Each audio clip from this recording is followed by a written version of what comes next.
Alright, we are on chapter 38 still, Patients with Special Challenges, part 2. So we're going to continue on with chapter 38, and this is a big hodgepodge of stuff. So we're going to kind of run through all this. Don't expect y'all to know a lot of this. You'll probably forget a lot of this. Some of this you may never see in your career. But anyway, we're going to touch bases on all this, and I'll tell you some experiences I have with some of these. So we will start up here at the top, but you're probably definitely going to see is obesity. As far as what defines obesity, it depends on which textbook you look in, what website you go to. We all know that obesity is a huge, huge problem in America. Back in Kentucky, Tennessee, where I worked, I was really happy when I got patients under 300 pounds. My biggest patient I think I ever saw was around 650 pounds. She was about 5 foot tall and about as wide as she was tall. She was also on a ventilator and stuff, very complicated patient. But anyway, bariatrics is something you're going to see out there a lot. Things to take in consideration for bariatric patients is mainly airway stuff. Airways are challenging to establish in bariatric patients. Also, when patients have all this like weight on them, it's like they need to be sitting upright. If you lay them down, all that weight in their belly gets pressed up on their diaphragm, makes it harder to breathe. So when you think about obesity patients and like ventilations, you normally think of like a normal breath for a person that we breathe in. We talk about it being weight based, but there is a limit on that, right? So I normally breathe in about 500 milliliters of air on each ventilation. A bariatric patient, say 600 pounds, still isn't going to breathe in much more tidal volume than I'm going to. So therefore, they're going to be kind of chronically hypoxic. So kind of keep that in mind when you're ventilating patients. As far as getting them oxygenated, establishing airway, and that sort of stuff is going to be our biggest challenge with obese patients. Also stuff out there is we do have special equipment for obese patients. They do make obese stretchers that are wider and bigger. They also have obese ambulances. Ambulances are much bigger. For the patient I had of 650 pounds, she literally touched both sides of the back of the ambulance, and we had a bariatric stretcher and a regular ambulance. I just kind of sat on the bench the whole time cross-legged because I didn't know where to put my feet. Other stuff that obese patients may have is they may have lifts in the rooms. Most hospitals and like long-term care facilities have some kind of track attached to the ceiling. They'll have something where you can strap it underneath these patients and lift them up and move them around. Makes it a lot easier on us. One of our biggest, definitely our biggest injury is back problems for EMS personnel. All of us in EMS, if we work too long enough, we have back injuries. And a lot of that is because our patients are fairly large, a lot of them, and they're in hard places to get to and lift and move. So take care of yourself with these kind of patients. Get extra hands, call the fire department. The more hands, the better. All right, moving on, technological dependence. We're gonna kind of run through a bunch of this stuff. It talks about airway respiratory devices, and it goes through like medical oxygen has been one of the main things you see at homes. Your book goes through 3 different types of medical oxygen that you're gonna see. For the most part, what we usually see is just people with gas cylinders of O2, just the same as we use on the ambulance. Things that we usually see going on with like these medical devices as far as oxygen that I see is equipment failure. So number one, the machine is hooked up to isn't working properly. More often than not, it's the 100-foot of hose that stretches all throughout their house, which is kinked or bent or twisted somewhere, and they're not getting adequate oxygenation. That's what I usually see out of that. Or it's just such a long hose, it's not the 2 liters it's supposed to be delivering, is not actually delivering as much as it should be, so it may need to be turned up a little higher with these long hoses. But just keep in mind there are different kinds of oxygen at homes. You may not see the cylinder, you may see something that's a liquid oxygen gas canister also and stuff. Your book mentions pulse oximeters in here. I don't really know why. You should all be familiar with pulse oximeters as part of your basic vital signs.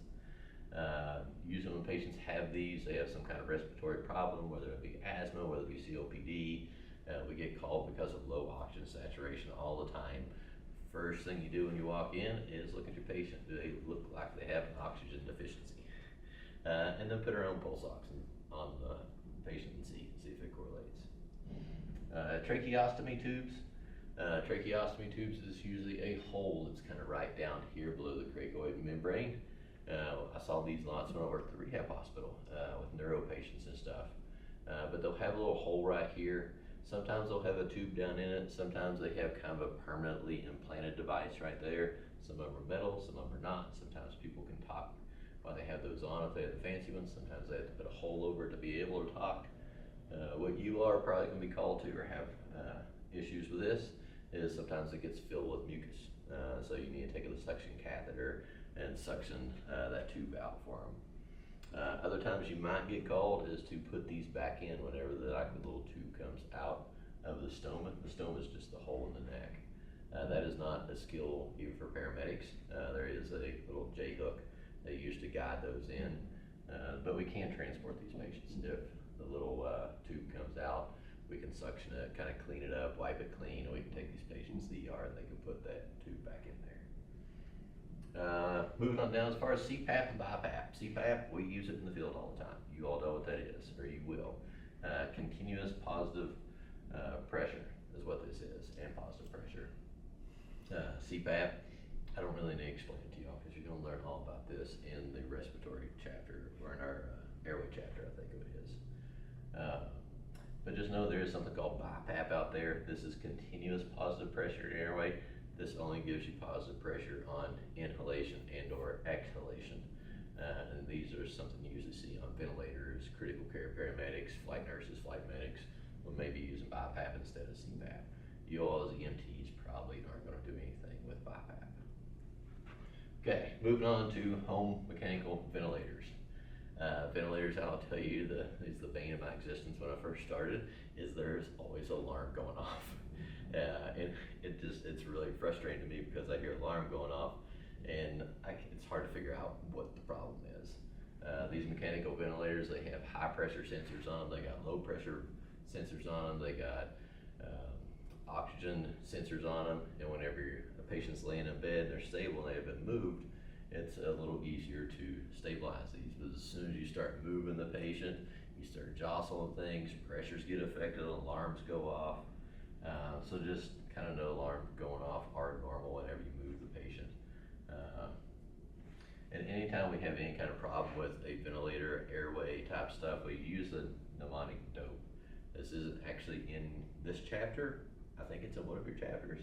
But DOPE is what happens if we have some kind of problem with mechanical ventilators. We run through this acronym. And DOPE stands for displacement, so is something displaced. O stands for obstruction. P stands for, just draw a total blank. I think it's pneumothorax. Don't quote me on that one. And then the E is equipment failure. Most of the time, it's going to be equipment failure. So kind of go to that.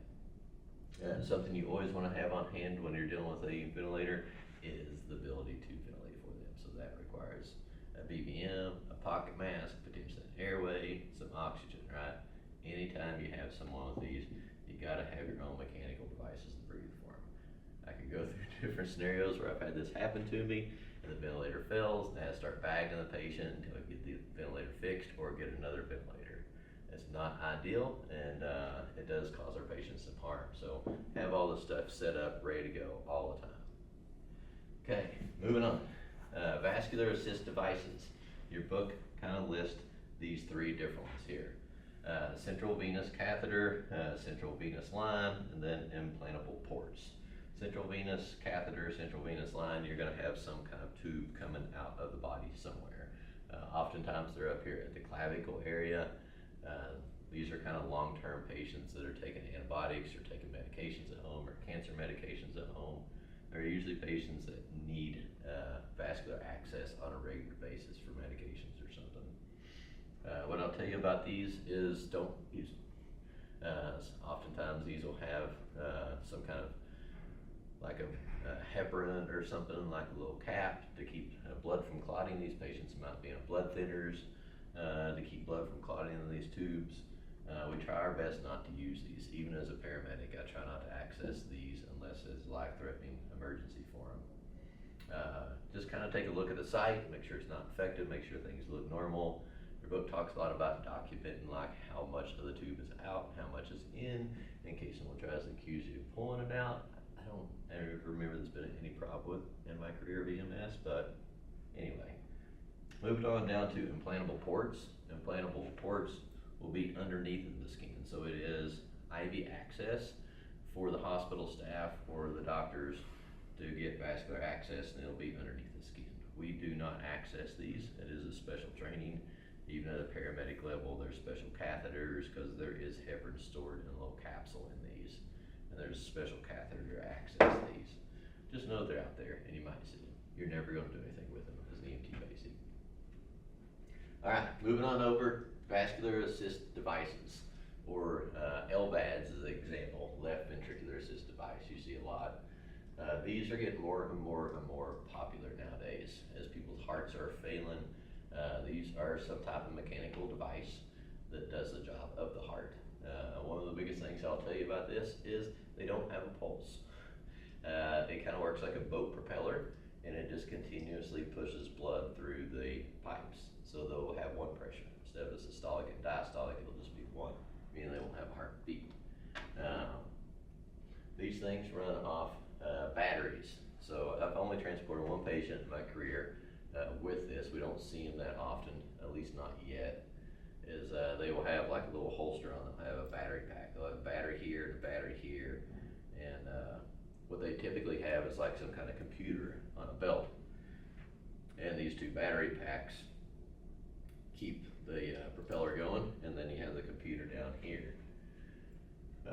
As far as these patients go, your best resource is going to be before you leave the hospital, before you leave the house. Talk to the caregiver, talk to your patient. I'm sure they are very knowledgeable about what to do with this. Something goes wrong, you can't really fix it. You need to fix a mechanical problem with the computer or the battery. There is companies that you can call. So what I did was I downloaded the phone for the company to call for this. I had to transport like 3 hours with this patient. He was septic. I took him from Knoxville to Nashville for treatment. And yeah, I got his wife's phone number on my cell phone, and then I got the company to call if there's some kind of problem to troubleshoot this machine if something happened. Because there's really not much we can do in the field unless we fix the machine. So anyway, see more and more of these. I expect for we to see these smaller, more compactable, more functional, where people can live kind of normal lives without having to worry about these battery packs malfunctioning of the computer system. Vagus nerve stimulator. I haven't seen a patient with these. I've heard about them a lot. It is an implantable device that's somewhere up around the clavicle, and it stimulates the vagus nerve to slow down your nervous system. These are oftentimes given to patients that have chronic seizures on a regular basis. That's about all I'm going to say about that one. As far as renal failure and dialysis, there's a lot of this in our country. The number one reason why we see renal failure is going to be diabetes. Those large glucose molecules coming into the glomerulus and the nephrons, which are in the kidneys, it just destroys the kidneys, and it really just breaks them down over time, and the kidneys stop working, and then you go into renal failure when your kidneys stop working. These patients in Kentucky, whenever I worked there, there was 18 dialysis clinics just within city limits there. And our patients would go in Monday, Wednesday, Friday. So essentially they would go in 3 days a week, and they would have ports on their arms, like we talked about over here. And they would go in, they'd sit down in a recliner chair, and they would hook into this port. They'd take their blood out and run it through this huge machine, which basically filters out the blood, which is what the kidneys do. Kidneys filter out blood, produce your urine. But this machine would filter out their blood and do it for them, do the work for the kidneys. These are very, very, very common, especially in the area where I used to work in Kentucky, Tennessee. There is also acute renal failure. Happens sometimes with trauma. Usually they're on dialysis in the hospital there, and a lot of times this acute failure from trauma can reverse itself and come back because the kidneys are permanently damaged, like a chronic diabetic. So anyway, if you go to paramedic school, you go to nursing school, doctor school, you'll learn more about renal failure and how it affects your acid-base system. But for right now, we have too much stuff to cover already, so we're going to stay away from that for now. All right, moving on down, gastrointestinal urinary devices. Here are the three your book talks about. Obviously, there's a lot more out there. Feeding tubes. We can have feeding tubes that sometimes will go up the nose and down into the belly. We see these more in the hospital. There's not really a whole lot of problems I've seen with these, other than like they'll come disconnected from the machine, and then your patient may have a bunch of like sticky glucose type fluid in their face or in the bed behind them or something like that. You just need to connect the tubes back. You can also have feeding tubes that go into the abdominal region also. And just like any kind of tubes, your biggest problem are going to be these disconnected, coming loose, right, or coming out. We don't put, at EMT basic level, we don't put feeding tubes back in. So if they do come out, you need to take them to the hospital. And then an ostomy bag is going to be some kind of insertion down in the, usually in the lower abdomen. This is a bag that's used to collect the feces. Usually when part of the bowels isn't working for whatever reason, whether it be a acute problem or a big chronic problem. Yeah, they make a surgical incision into your intestines somewhere, and that stuff comes out from your intestines into a bag. Very, very common out there. You're probably going to see this with patients. You're probably going to have patients at some point where this bag is disconnected and you have a collection of kind of feces around. They will call you because they want you to put it back in. That's not in your scope. Clean them up the best you can, take them to the hospital, and they'll get the ostomy bag kind of connected back. Okay, urinary tract devices. We talked about urinary catheters a little bit. They do have other types of devices. They have devices nowadays for males that kind of looks like a little condom with a drainage port out of it, so they don't have to put a catheter up through the urethra, hopefully taking away the risk of infection, reducing the risk of infection, I should say. But urinary catheters are still the most common that goes up through the urethra. There's a big balloon up there, so don't pull on them because it really hurts, and they will let you know about it. And they usually have some kind of collection device, a bag, where the urine drains into. These are easy to manage. Just be cognitive when you're moving your patient. You're not pulling on it, you don't disconnect it, or you're gonna have a lot of urine to clean up. Okay, moving on. This is a lot you all know. So I don't know how much of this you're actually going to know for some kind of test. I don't know how much of this you'll actually see in the field, depending on where you work. But anyway, keep moving on. Intraventricular shunts. So basically we're dealing with cerebral spinal fluid here. Patients have had these for a variety of different reasons, but basically your brain has increased pressure. So they usually have some kind of like tube that's coming out of their base of their brain is what I usually see there. Sorry, base of the skull.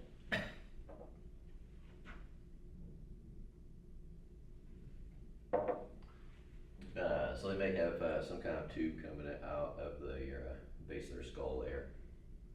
For these patients, usually it's connected to a machine, and they monitor how much cerebral spinal fluid drains out of these. Just your job's just to make sure you pull the tube. There's not a whole lot that you do with these patients. I've had several of these over the years, and I've never had really any issues. Okay, and then your book kind of throws in some stuff here about patients having some type of prosthetics or something like that. I don't really know if this is really relevant for you. Just, I mean, everybody knows that you got amputated legs, you have prosthetics and stuff. So anyway, your book just throws this in here as part of special challenges. I don't really have any relatable stories to tell you, but this caused a big problem for me. Talk about terminally ill patients. Oftentimes we're thinking of this as like been hospice patients. People that have been put on hospice or like end-stage kind of cancer. And I've had a lot of these patients over time. It's definitely not my area of expertise, but the way I kind of look at these patients is like, you know, the best thing that you can give them is an ear, and then let them talk and give them respect. And like, usually people just want to tell you about their lives and talk about stuff, and the best thing you can do for these patients is just listen, be a friend.